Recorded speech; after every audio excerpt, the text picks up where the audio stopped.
Assalamualaikum warahmatullahi wabarakatuh. Teman-teman sekalian, kali ini di channel Fatih Official saya ingin menerangkan tentang psikolog dan psikiater gitu ya. Kenapa saya perlu menerangkan ini? Karena di luar sana masih banyak orang-orang yang tertipu, atau istilahnya mereka salah memilih seorang yang ngaku-ngaku menjadi seorang psikolog. Jadi teman-teman, psikolog dan psikiater itu berbeda. Saya akan membahas psikolog terlebih dahulu. Seseorang yang memperoleh gelar psikolog, ya, itu tentunya dia menempuh pendidikan di jurusan psikologi. Akan tetapi juga ada aturannya sendiri. Jadi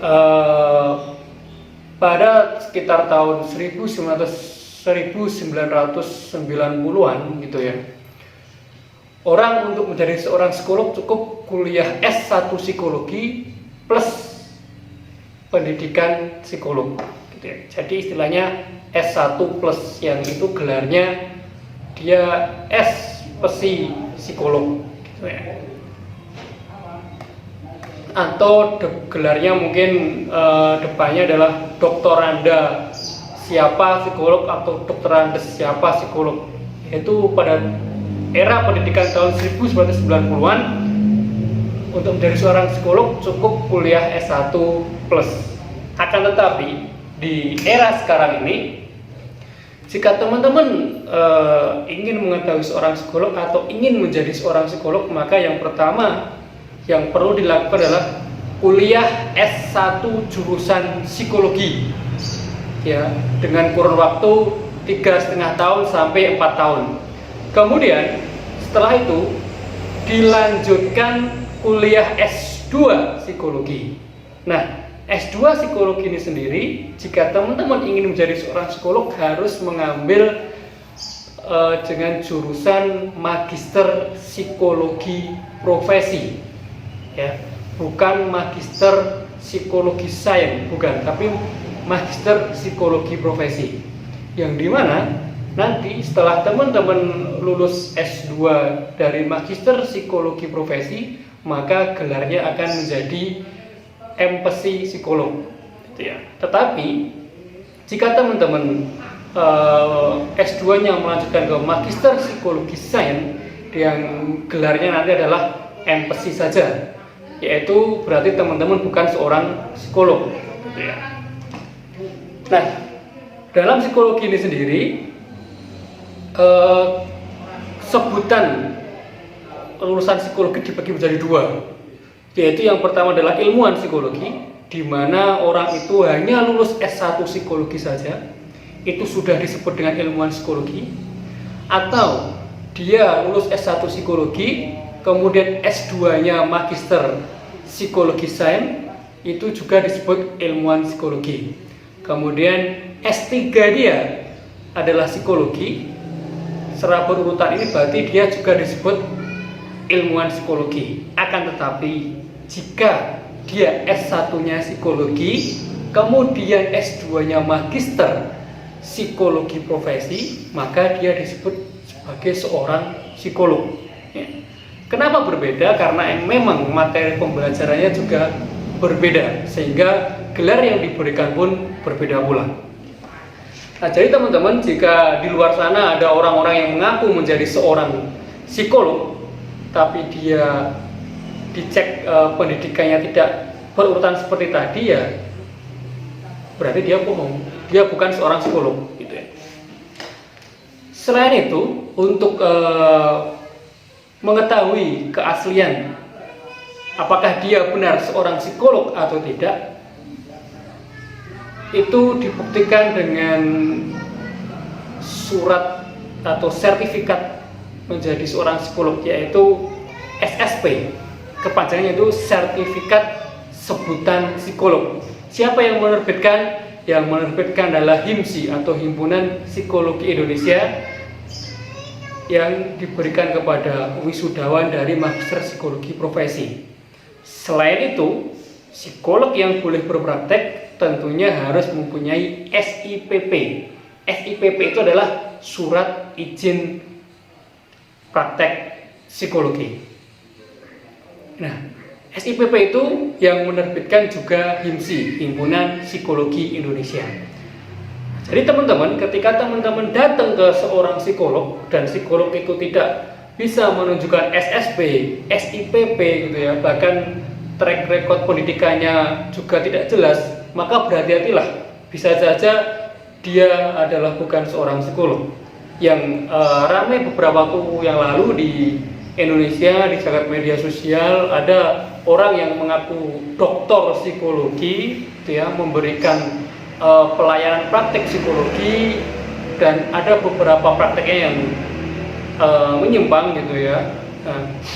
Dan dia ketika ditanya oleh seorang influencer mana buktinya, mana legalitasnya sebagai seorang psikolog, dia tidak bisa menyebutkan gitu. Nah, jadi teman-teman perlu hati-hati ketika datang ke seorang psikolog. Dan seorang psikolog yang berpraktek itu tentunya dia punya lembaga prakteknya gitu ya. Entah dia mendirikan lembaga sendiri atau mengikuti lembaga dari lembaga yang sudah ada gitu. Atau disebut juga dengan biro psikologi atau lembaga psikologi terapan gitu. Tentunya lembaga psikologi terapan, biro psikologi yang ada di Indonesia, jika orang-orang yang telah legal, pasti dia akan mengurus secara resmi, mengurus kelembagaannya ke Kementerian Hukum dan HAM, dan mengurus legalitasnya ke Himpunan Psikologi Indonesia, tentunya disertai dengan surat izin praktek tadi. Kemudian jika teman-teman ke rumah sakit ya, jika teman-teman ke rumah sakit mau bertemu dengan psikolog juga bisa. Di sana sudah ada psikolog. Beberapa rumah sakit swasta maupun plat merah gitu ya, sudah ada psikolog yang berpraktek di sana. Dan untuk psikolog yang praktek di rumah sakit, puskesmas dan sebagainya, itu mereka juga disertai dengan STR ya, untuk syarat psikolog yang berpraktek di bidang klinis. Nah, teman-teman jangan sampai salah ya dengan psikiater. Psikiater itu bukan psikolog. Psikiater adalah seorang dokter ahli jiwa ya. Jadi mereka dulunya kuliah S1 kedokteran selama kurang lebih 3,5 tahun sampai 4 tahun untuk memperoleh gelar sarjana kedokteran. Kemudian mereka lanjut ke koas, terus uji kredensial dan sebagainya untuk mendapatkan gelar menjadi dokter umum. Dan untuk menjadi seorang psikiater, makanya mereka perlu mengambil lagi, sekolah lagi, mengambil spesialis kejiwaan. Setelah mereka lulus spesialis kejiwaan dan disumpah, jadilah mereka disebut dengan psikiater. Bagi orang yang merasa punya masalah gitu ya, merasa pengen diselesaikan masalahnya, itu juga harus pilah-pilah untuk mau ke psikolog dulu atau ke psikiater dulu gitu ya, atau kedua-duanya bahkan. Nah, itu harus dipilah-pilah. Nah, di sini teman-teman perlu tahu bahwa bagi seseorang yang masih bisa berkomunikasi dua arah gitu ya, artinya dia masih bisa mengeluhkan keluhannya, masih bisa menceritakan apa yang dia alami, masih bisa menceritakan apa harapan dia untuk masalah dia, maka dia dianjurkan untuk pergi ke psikolog gitu ya.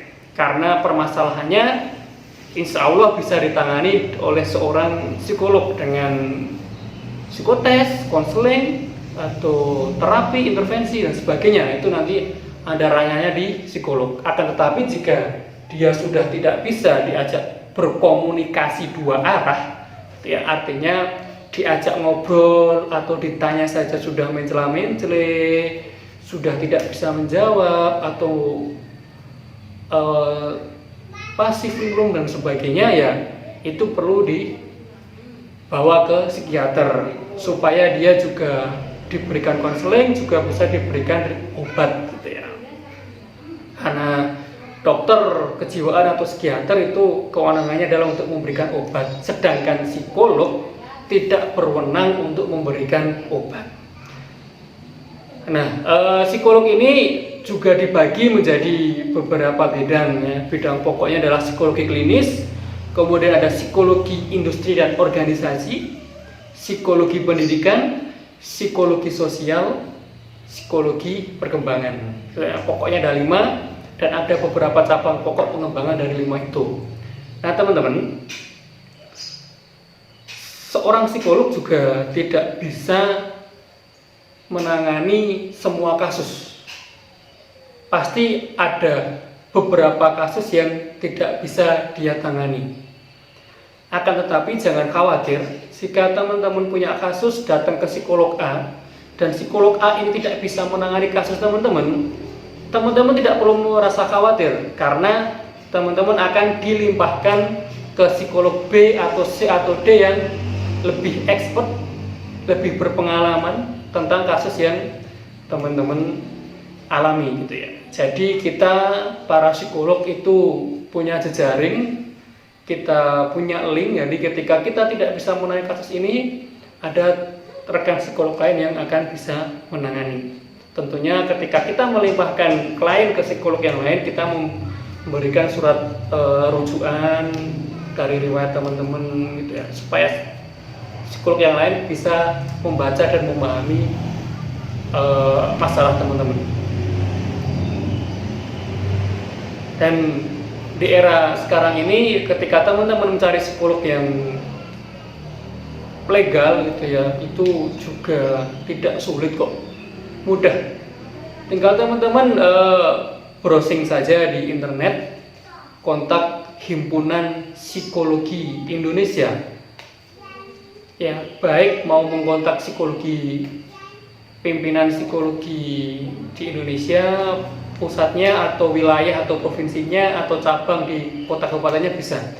Tinggal saja dicari ke kontak himsinya, kemudian teman-teman telepon, saya ada di daerah mana, butuh bantuan psikolog karena masalahnya ini itu. Pasti nanti himsi akan memberikan referensi psikolog yang telah legal di daerah teman-teman tinggal. Nah,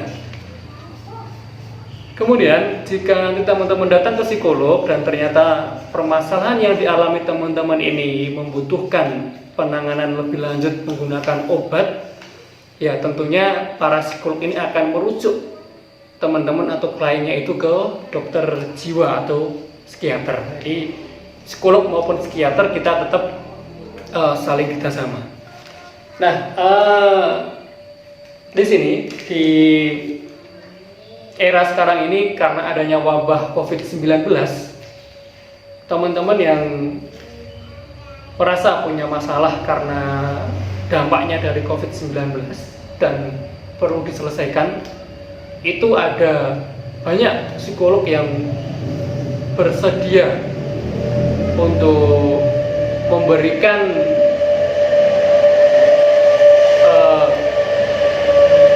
psikolog yang bersedia untuk memberikan layanan gratis secara online. Tentunya mereka adalah para relawan psikologi yang tergabung dalam Himpunan Psikologi Indonesia dan para psikolog yang juga tergabung dalam Muhammadiyah Disaster Management Center.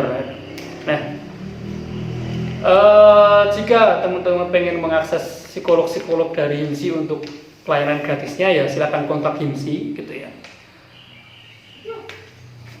Juga teman-teman jika mendapat layanan gratis dari Muhammadiyah untuk penanganan masalah teman-teman, Muhammadiyah juga menyediakan 60 psikolog seluruh Indonesia yang siap Senin sampai dengan Minggu memberikan pelayanan kepada teman-teman, baik di dalam negeri maupun di luar negeri. Sampai di sini dulu. Apakah teman-teman sudah paham tentang psikolog dan psikiater gitu ya? Jika belum paham, bisalah isi di kolom komentar, akan saya jelaskan lebih lanjut. Tapi insya Allah penjelasan saya dari depan tadi sudah cukup menjelaskan apa itu psikolog, apa itu psikiater, apa kewenangan mereka gitu ya. Jadi jangan sungkan-sungkan teman-teman untuk datang ke psikolog, karena datang ke psikolog itu bukan berarti teman-teman punya masalah ya. Untuk mendapat pertimbangan rencana-rencana kehidupan ke depan, untuk menyelesaikan masalah-masalah kecil atau untuk meminta masukan, silakan datang ke psikolog. Kami para psikolog di Indonesia sangat welcome dengan para klien-kliennya. Jadi selektiflah memilih psikolog, karena psikolog yang legal jumlahnya jauh lebih banyak daripada psikolog yang abal-abal. Sekian, saya Pak Derajat Kusuma, seorang psikolog di Biro Psikologi Action dan di Universitas Muhammadiyah Purworejo, dan saya adalah owner dari Fati Official. Sampai jumpa di lain kesempatan. Sekian, wassalamualaikum warahmatullahi wabarakatuh.